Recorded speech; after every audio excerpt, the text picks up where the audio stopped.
নমস্কার বন্ধুরা, আবারও হাজির নতুন আরেকটা লার্নিং ভিডিও নিয়ে আপনাদের জন্য। আজকের এই ভিডিওটা খুবই ইম্পর্টেন্ট ভিডিও, কারণ আজকের দিনে স্টক মার্কেট ফল করছে, রোজ নতুন লো দেখতে পাচ্ছি আমরা। এইবার এই ফলিং মার্কেটে সেই তিনটে সেক্টর, যে সেক্টরে আমরা ট্রেড প্ল্যান করতে পারি, যেই তিনটে সেক্টরে আমরা ইনভেস্টমেন্ট প্ল্যান করতে পারি, আজকের এই ভিডিওতে সেই টপিকে চর্চা করব। তিনটে ডিফারেন্ট সেক্টর নিয়ে এসেছি এবং তিনটে ডিফারেন্ট সেক্টরে তিনটে স্টকস আমরা নিয়ে এসেছি।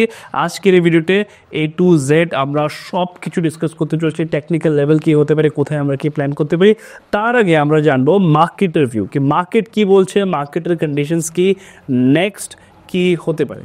আপনি যদি দেখে থাকেন লাস্ট কিছুদিন ধরে স্টক মার্কেট লাগাতার ফল করে যাচ্ছে, নতুন লোস, রোজ নতুন লো ক্রিয়েট হচ্ছে মার্কেটে, প্রিভিয়াস লো ব্রেক হচ্ছে, নতুন লো ক্রিয়েট হচ্ছে এবং এই প্রসেসটা বিগত অনেক দিন ধরে চলছে। প্রশ্ন হচ্ছে আজকের দিনে যেখানে ক্লোজ, যেটা হচ্ছে 23,431, এর নিচে কি মার্কেট আসতে পারে, তার নিচেও কি আমরা আরও যেতে পারি, কিছু প্রশ্ন আমাদের মধ্যে থাকবে। এবং সেই সঠিক জায়গা কোথায় যেখানে আমরা ট্রেড প্ল্যান করতে পারি, যেখানে আমরা নতুন ইনভেস্টমেন্ট প্ল্যান করতে পারি। দেখো, নিফটিকে যদি আমরা দেখি, সবার আগে ওভারঅল মার্কেটের ভিউটা আমরা নিচ্ছি যে ওভারঅল মার্কেটে কী চলছে। নিফটি বিগত অনেক দিন ধরে একটা জায়গায় আছে, নোটিস করে দেখুন। নিফটি বিগত অনেক দিন ধরে এই রেঞ্জের মধ্যে রয়েছে এবং এই যে রেঞ্জটা আপনি যদি দেখেন 2024 থেকে এই রেঞ্জটা আছে। লাস্ট 1 ইয়ারে নিফটি সেরকম কোনো মোমেন্টাম দেয়নি, যেই জায়গা থেকে এসেছিলো সেই জায়গায় আবার চলে এসছে।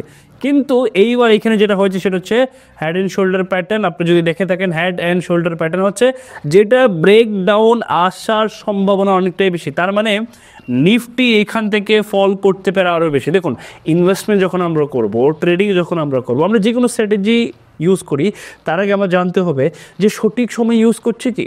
এখান থেকে মার্কেট যদি আরও ফল করে, তাহলে আমি যে কোনো সেক্টরে যে কোনো স্টকে পারচেস করি সেটাও ফল করে যাবে। তাই সবার আগে আপনাকে দেখতে হবে যে মার্কেটের ভিউ কি, মার্কেট কোথায় কী করতে পারে, সেই হিসেবে আমরা ট্রেড প্ল্যান করবো। প্রথম কারণ আমরা পেয়ে গেলাম নিফটি নিচে যাওয়া, যেটা হচ্ছে আমাদের যে প্যাটার্ন ক্রিয়েট হয়েছিল হেড অ্যান্ড শোল্ডার, সেটা এখানে ব্রেক হয়ে যাচ্ছে। এইবার এর নিচে এই যে আজ লাস্ট ডেতে যে ক্লোজ ছিল, এর নিচে যদি নিফটি আসে তাহলে আমরা আরও ফল দেখতে পারি, তাহলে একটা রিজন আমরা পেয়ে গেলাম যেখানে নিফটি বেরিশ থাকছে। সেকেন্ড যদি আমি বলি, দেখুন প্রত্যেকটা পয়েন্ট দেখার চেষ্টা করুন। সেকেন্ড যদি আমি বলি নিফটিতে, সেটা হচ্ছে নিফটির একটা ট্রেন লাইন আছে, নোটিস করে দেখুন। উইকলি টাইম ফ্রেমে নিফটি একটা ট্রেন লাইন মেনটেন করে যাচ্ছিল, নোটিস করে দেখুন। এই ট্রেন লাইনটা আজকে দিনে ব্রেক হচ্ছে। এই যে ট্রেন লাইন যেটা 2023 থেকে কন্টিনিউসলি মেনটেন হয়ে আসছিল, সেটা ফাইনালি আজকের দিনে ব্রেক হচ্ছে ছোটো টাইম ফ্রেমে, যেটা আমরা দেখলাম ডেলি টাইম ফ্রেমে।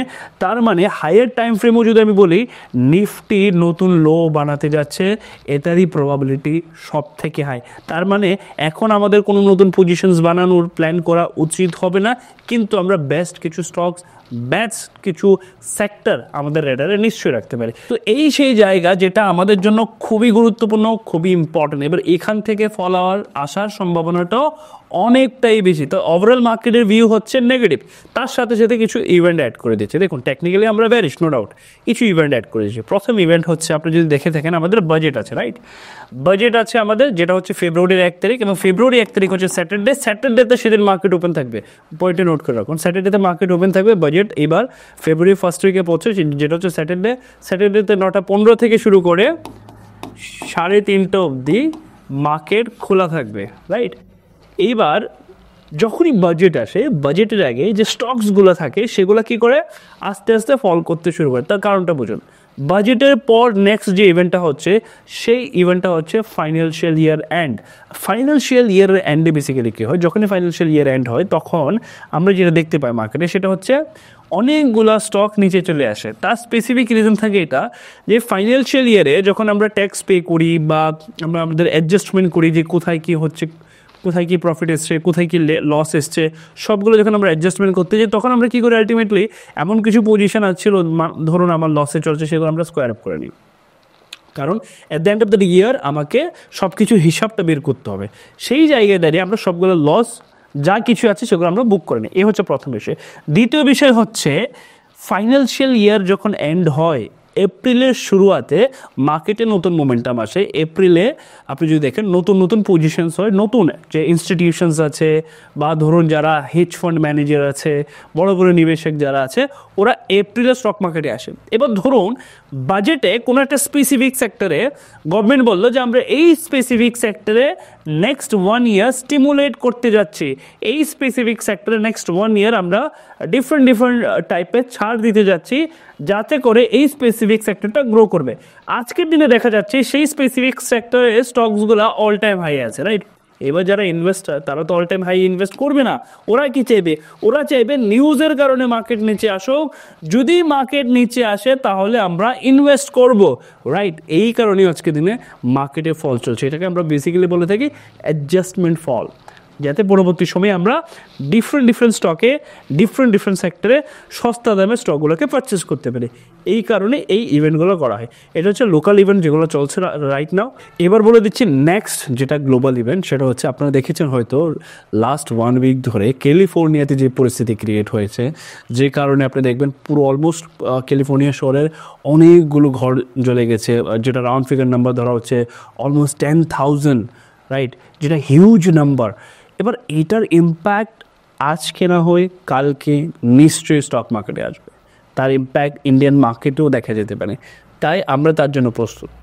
মার্কেট এখান থেকে ফল করতে পারে, গ্লোবাল নিউজ আছে।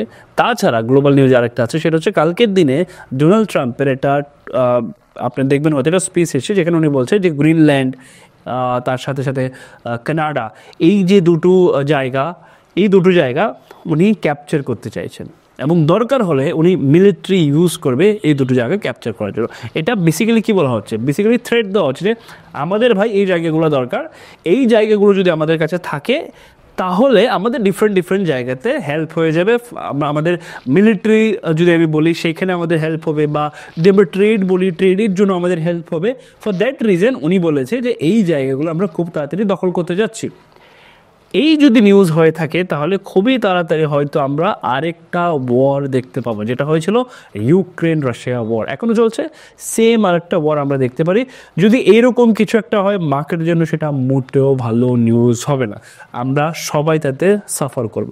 তো এই কিছু নিউজ মার্কেটে আছে, সেটা মাথায় রেখে আমরা এগোবো। এবার দেখে নিচ্ছি যে ব্যাঙ্ক নিফটি কী করছে, তারপর আমরা আমাদের সেক্টরে চলে আসবো, কারণ ওভারঅল মার্কেটে একটা ভিউ থাকা খুবই জরুরি। দেখুন ব্যাঙ্ক নিফটি কী করছে। ব্যাঙ্ক নিফটি আলটিমেটলি আমি আবার লাগিয়ে দিচ্ছি ব্যাঙ্ক নিফটি কী করছে সেটা দেখি সবার আগে। চলো, আপনি যদি ব্যাঙ্ক নিফটি দেখেন, ব্যাঙ্ক নিফটি একটা ট্রেন্ড মেনটেন করছিল অ্যাজ ইট ইজ নিফটির মতে। নোটিস করে দেখুন, অ্যাজ ইট ইজ নিফটির মতো একটা ট্রেন্ড মেনটেন করছিল, যেটা ব্রেকডাউন হয়ে গেছে ফাইনালি, এবং সেইখান থেকে মার্কেট আস্তে আস্তে করে ফল করছে। ইমিডিয়েট যেটা সাপোর্ট, সেই সাপোর্ট জোনে চলে এসছে। তার মানে ব্যাঙ্ক নিফটিতে কিছুদিনের জন্য একটা পজিটিভ মোমেন্টাম হতে পারে for next 1 day 2 day or 3 day. এই যে জায়গাটা একটা স্ট্রং সাপোর্টের মতো কাজ করতে পারে, যেটা আগেও এজ এ সাপোর্টের মতোই কাজ করেছিল, এইখান থেকে মার্কেট উপরে গেছিলো। তো এবার এই জায়গাটা এইবারও সাপোর্টের মতো কাজ করতে পারে। তার মানে ব্যাঙ্ক নিফটিতে কোনো প্রকারের শর্ট সেল वगैरह না করাটাই বেটার। ব্যাঙ্ক নিফটিতে একটা মোমেন্টাম আসতে পারে, সেটা প্রবাবলি হতে পারে, কিন্তু নিচের লেভেলগুলো ব্যাঙ্ক নিফটিতে এখনও অ্যাক্টিভ। ব্যাঙ্ক নিফটি হতে পারে 42,000ও আসতে পারে, সেই সম্ভাবনাও আছে। আজকে দিনে 48,700 আছে। প্রশ্ন হচ্ছে সেটাকে একদিনে চলে আসবে? একদমই না, একদমই একদিনে চলে আসবে না। It will take time, slowly আস্তে আসতে পারে, সেই সম্ভাবনা আছে। তার মানে আমরা at least for next 3 month cautious থাকবো। আমাদের কশিয়াস থাকতে হবে। এবার চলুন আমরা ডিসকাস করে নিচ্ছি যে আমাদের স্টকসগুলা কী, ঠিক আছে? প্রথম যে স্টকসটা আমি আমার রেডারে রেখেছি সেটা হচ্ছে ফার্মা সেক্টরের স্টকটার নাম হচ্ছে অরবিন্দ ফার্মা, ঠিক আছে? ফার্মা সেক্টরের একটা স্টক আমরা রেখেছি আমাদের রেডারে। আপনি যদি টেকনিক্যাল দেখেন, টেকনিক্যাল আমি দেখিয়ে দিচ্ছি সবার আগে। টেকনিক্যাল দেখুন, টেকনিক্যাল কী বলছেন। টেকনিক্যাল বলছে যে এটা একটা মোমেন্টাম বানিয়েছিল, নোটিস করে দেখুন, এটা এইখান থেকে একটা মোমেন্টাম বানিয়েছিল, এই রেঞ্জটাকে ব্রেক করে আবার সেই রেঞ্জের দিকে আসছে। যদি এইখানে কোথাও আসে তাহলে আমরা প্ল্যান করবো, এদের এইখানে যদি কোথাও আসে, আমি যদি মনে করি যে এই জায়গাটা আমার জন্য ইম্পর্টেন্ট, সেটা আমরা দেখতে পারি।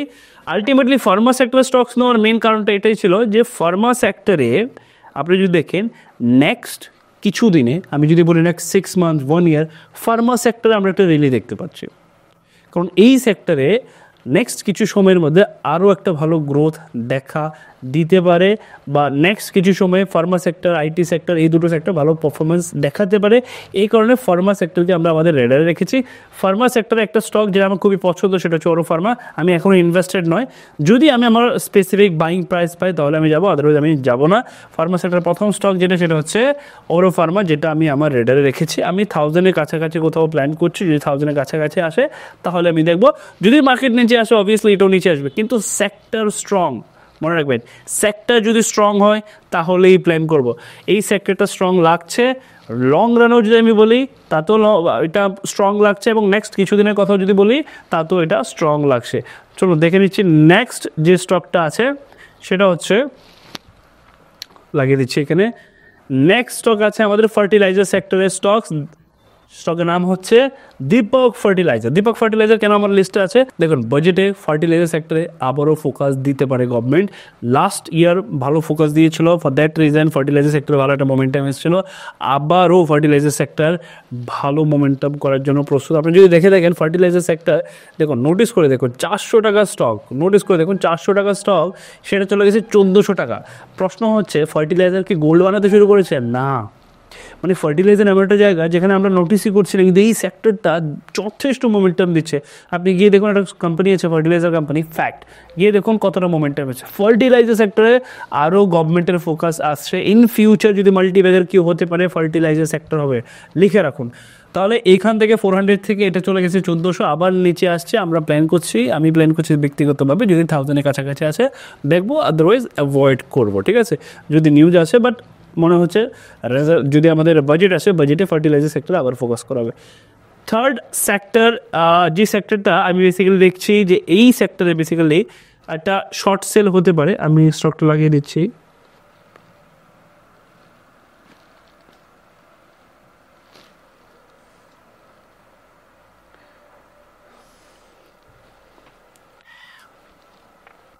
আমাদের থার্ড স্টক হচ্ছে হোটেল সেক্টরে। 2023 সালে হোটেল সেক্টরে এটা ভালো, আপনি যদি নোটিস করে দেখে থাকেন বাজেটে হোটেল সেক্টরকে ভালো প্রেফারেন্স দেওয়া হয়েছিল। এই কারণে 2023 থেকে হোটেল সেক্টর আপনি যদি দেখেন অলমোস্ট ডাবল রিটার্ন দিয়েছে, 2 গুণ 3 গুণও রিটার্ন দিয়েছে। আমার কাছে স্পেসিফিক একটা স্টক ছিল ওয়ান্ড্রেলা, যেটা 2 বছরে মোর দেন 200% রিটার্ন দিয়েছে, রাইট? আপনি যদি দেখে থাকেন এই হচ্ছে সেই স্টকস, যেটা বেসিক্যালি হোটেল সেক্টর স্টক, যেটা আমি দেখছি যে এইখান থেকে নেক্সট কিছু সময়ে এটা ডাউন ট্রেনে যাবে। It can be 6 month or 1 ইয়ার। তার মানে এই স্পেসিফিক স্টকটাকে আমি দেখছি ফর সেল সাইড, এটাতে কোনো মোমেন্টাম উপরের দিকে আমি এক্সপেক্ট করছি না। আমার মনে হচ্ছে এই যে লেভেলটা যেটা আপনি দেখতে পাচ্ছেন, আমার মনে হয় না যে এই লেভেলটা নেক্সট 1 ইয়ারে ব্রেক হতে পারে। আমার মনে হয় না এই লেভেলটা নেক্সট 1 ইয়ার ব্রেক হতে পারে। হাই প্রবাবিলিটি আছে এখান থেকে মার্কেট নিচে যেতে পারে, প্রবাবিলিটি অনেকটাই বেশি। আপনি আপনার মতো গিয়ে স্টাডি করুন, দেখুন 3টা ডিফারেন্ট সেক্টর, এবং যদি একটা সেক্টর স্টাডি করতে পারেন আপনি দেখবেন যে একমাত্র হোটেল সেক্টর আছে যে লাস্ট 5 to 6 মান্থ ধরে প্রফিট বুকিংও চলছে, কিন্তু আমাদের কারোর নজরে নেই। এবং লাস্ট 1 ইয়ারে সব থেকে ডিসেন্ট রিটার্ন দিয়েছে ফার্মা সেক্টর, আমাদের কারোর নজরে নেই। গিয়ে একবার স্টাডি করুন, দেখুন, এবং কমেন্টে নিশ্চয়ই বলবেন ভিডিওটা কেমন লাগলো, সিরিজ আপনার ভালো লাগছে কিনা। চ্যানেলে যদি নতুন থাকুন নিশ্চয়ই চ্যানেল সাবস্ক্রাইব করুন, আপনাদের জন্য নতুন কিছু নিয়ে আসছি খুবই তাড়াতাড়ি। দেখা হচ্ছে নেক্সট ভিডিওতে।